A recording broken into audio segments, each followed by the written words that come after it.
Hi everyone, कैसे हैं आप सभी लोग। आशा करते हैं कि आप सभी लोग मस्त होंगे, झकास होंगे। चलिए हम लोग थोड़ा पहले देख लेते हैं विषय सूची को देख लेते हैं, जो कि फिजिक्स का है। फिजिक्स क्लास 10 के फिजिक्स को स्टार्ट किए हैं। इसमें से विषय सूची जो चैप्टर हम लोग को पढ़ना पड़ेगा, फर्स्ट पढ़ना पड़ेगा प्रकाश का परावर्तन, दूसरा पढ़ना पड़ेगा प्रकाश का अपवर्तन, तीसरा पढ़ना पड़ेगा मानव नेत्र, वायुमंडलीय अपवर्तन, वर्ण विक्षेपण। अगला जो चौथा चैप्टर है जो विद्युत धारा है, इससे भी काफी ज्यादा क्वेश्चन आते हैं। फिर अगला बोलता है कि विद्युत धारा का चुंबकीय प्रभाव, और छठा जो है मेरा ऊर्जा का स्रोत। यह 6 चैप्टर क्लास 10 में है फिजिक्स में। उसके बाद बायोलॉजी जब स्टार्ट करेंगे तो विषय सूची वहां पर भी बता देंगे आपको कौन कौन सा चैप्टर पढ़ना पड़ेगा, कौन कौन सा चैप्टर है। चलिए हम लोग अभी स्टार्ट करते हैं फर्स्ट चैप्टर को, प्रकाश का परावर्तन को। चलिए प्रकाश के परावर्तन को जानने से पहले फिजिक्स किसे कहते हैं इसे जानना पड़ेगा, और बहुत ही बेहतरीन तरीका से आप सभी लोग जानिए इसको कि अध्याय 1 स्टार्ट कर दिए हैं। जो अध्याय 1 चैप्टर का नाम है प्रकाश का परावर्तन। अब फर्स्ट बोलता है कि भौतिक विज्ञान किसे कहते हैं, पहले इसको जानना बहुत जरूरी है, तब उसके बाद आगे की चैप्टर को हम देखेंगे। देखिए क्या बोलता है कि यह विज्ञान की ऐसी शाखा है, जिसके अंतर्गत हम लोग प्राकृतिक में होने वाली प्राकृतिक घटनाओं के बारे में अध्ययन करते हैं। प्राकृतिक में होने वाली प्राकृतिक जो घटना के बारे में हम लोग अध्ययन करेंगे, उसी को क्या कहेंगे, उसी को हम लोग कहेंगे भौतिक विज्ञान कहेंगे। उसी को क्या कहेंगे, भौतिक विज्ञान कहते हैं। जैसे आप सभी लोग देखिए, जैसे मौसम का बदलना, बादलों का बनना, अगला वर्षा का होना, चंद्रमा तथा सूर्य का ग्रहण लगना इत्यादि, इस सब की जहाँ घटनाएं होंगे, मतलब इस सब की सब भौतिक क्रियाएं हो रही है।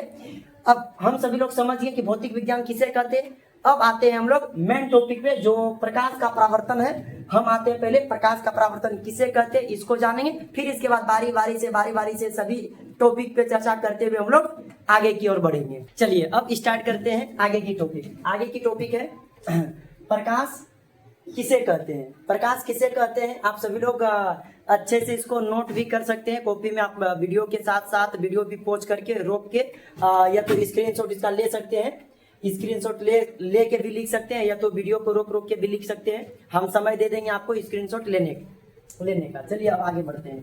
प्रकाश किसे कहते हैं। प्रकाश एक प्रकार की ऊर्जा है।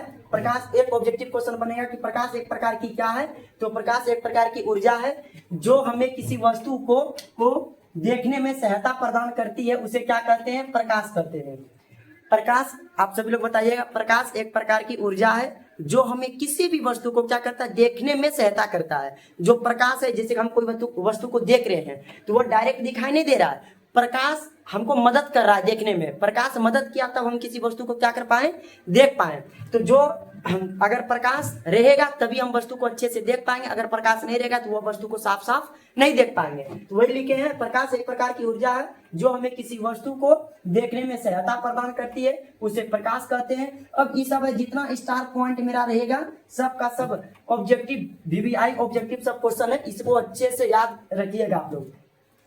प्रकाश एक प्रकार की क्या है, तो ऊर्जा है। अभी जस्ट यहाँ भी बताएं सब्जेक्टिव के अनुसार एक ऑब्जेक्टिव क्लियर। प्रकाश एक प्रकार की ऊर्जा है। निर्वात में प्रकाश की चाल क्या होती है, सबसे अधिक होती है।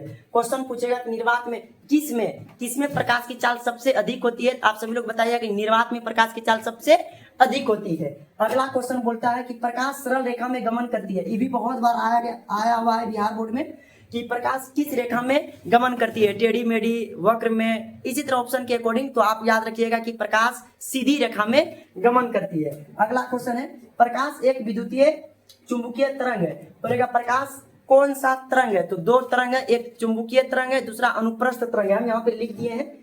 एक क्वेश्चन यहाँ पे है कि प्रकाश कौन सा तरंग है, याद रखिएगा विद्युतीय चुंबकीय तरंग है। अगला प्रकाश अनुप्रस्थ तरंग भी है। अगला देखिए, प्रकाश निर्वात में प्रकाश की चाल, यह कभी क्वेश्चन पूछेगा निर्वात में प्रकाश की चाल या प्रकाश की चाल कितना होती है।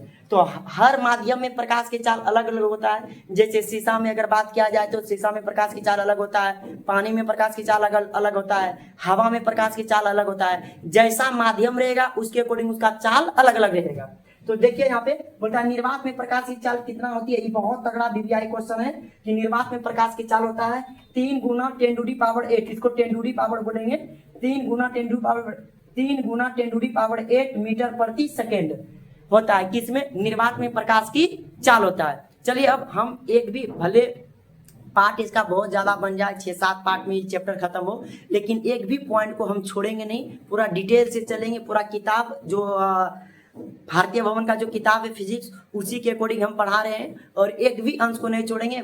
बारीकी से हर छोटे से बड़े पॉइंट को देखते हुए हम लोग आगे की ओर बढ़ेंगे। चलिए अब देखते हैं आगे, हम लोग आगे की टॉपिक को देखते हैं।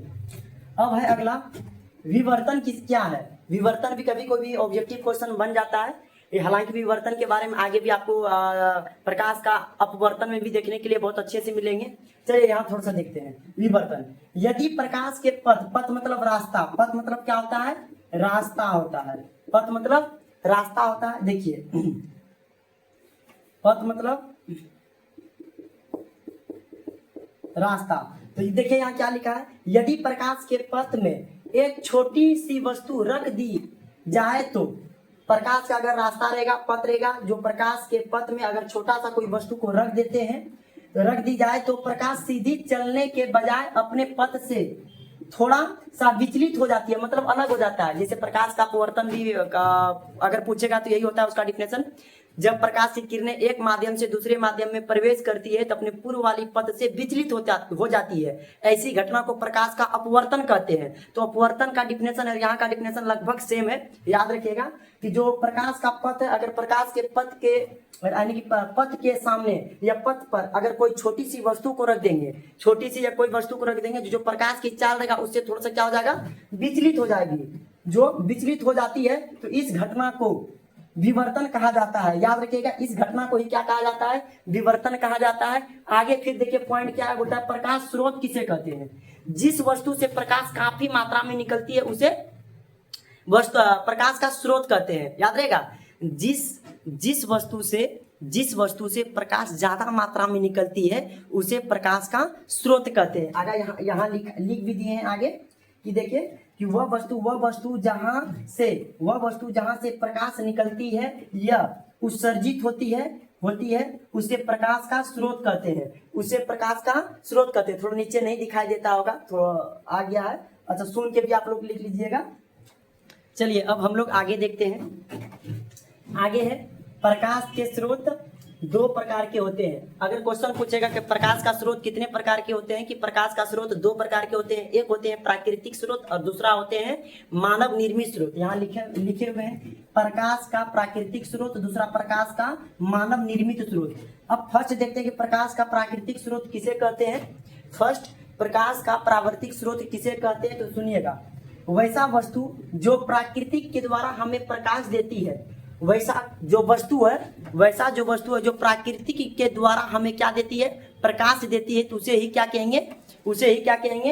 प्राकृतिक स्रोत कहते हैं। उसे क्या कहते हैं? प्राकृतिक स्रोत कहते हैं। जैसे हो जाएगा सूर्य, तारा।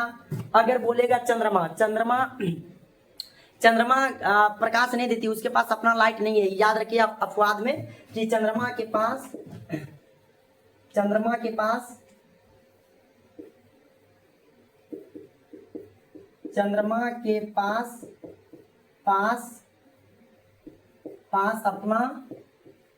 अपना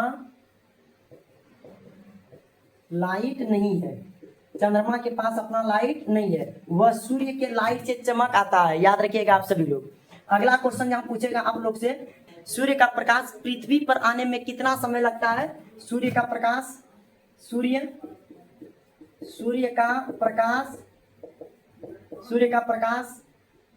हम पृथ्वी पर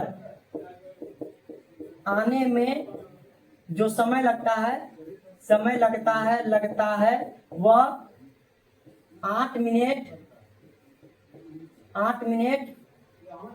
20 सेकेंड लगता है। आप सभी लोग याद रखिएगा कि जो सूर्य का किरण जो है, जो प्रकाश है, वो पृथ्वी तक पहुंचने में 8 मिनट 20 सेकेंड लगता है। चलिए अब आगे हम लोग देखते हैं। अब देखिए कि दूसरा था हम लोग का क्या, कि प्रकाश का मानव निर्मित स्रोत। प्रकाश का मानव निर्मित स्रोत किसको कहेंगे, तो आप याद रखिएगा कि वैसा वस्तु जो मानव के द्वारा बनाया गया हो, वैसा वस्तु जो मानव के द्वारा बनाया गया हो और उससे प्रकाश निकलती है।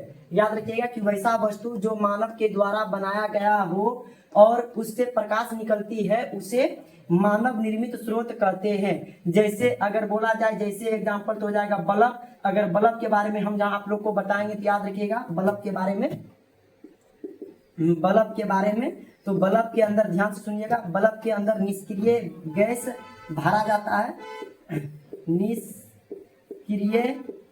निष्क्रिय गैस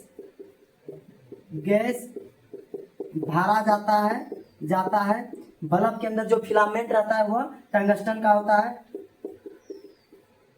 होता है। बल्ब कांच का बना होता है। बल्ब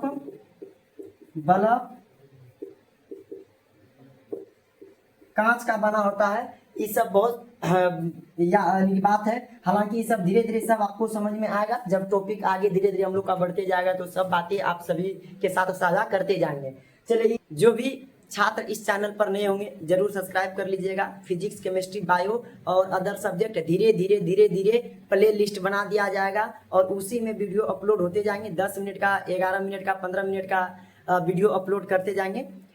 चलिए, मिलते हैं अगले वीडियो में। जय हिंद, जय भारत। जो भी छात्र इसमें नए होंगे जरूर से जरूर सब्सक्राइब कर लें। जय हिंद।